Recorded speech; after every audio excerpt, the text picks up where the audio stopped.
బాగా వినండి. స్కూల్లో పిల్లలు ఎరేజర్సు, పెన్సిల్స్ లేకపోతే పెన్నులు ఏదో అప్పుడప్పుడు దొంగతనం చేస్తూ ఉంటారు. చేసిన వెంటనే వాళ్ళు నువ్వు తీసావంటే ఏమంటారు చెప్పండి? ఇది తీసిందండి, వీడు తీసాడండి అంటాడు. అంటే నేరం ఎవరిది? నేరం ఎవరిది అయితే నేను చూశానండి అంటారు. ఎవరిని?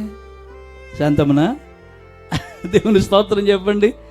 అంటే ఏ వ్యక్తి అయినా సరే తన మీద నేరాన్ని వేసుకోవడానికి ఇష్టపడ్డు.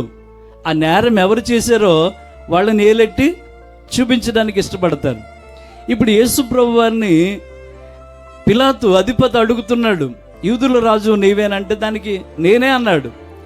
కానీ నీ మీద వీళ్ళు ఎన్నో నేరాలు మోపారు కదయ్యా, మరి ఏంటి నీ సంజాయిషి, నీ మాట ఏంటంటే అధిపతి ఎదుటంటే ఆయన ఒక్క మాట కూడా పలకకపోతే అధిపతికి ఏం కలిగిందంట? ఆయన బట్టి ఆశ్చర్యం కలిగిందంట.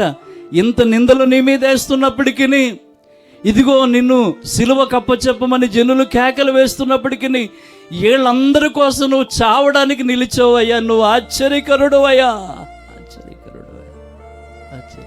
ఎంత గొప్ప దేవుడు అండి.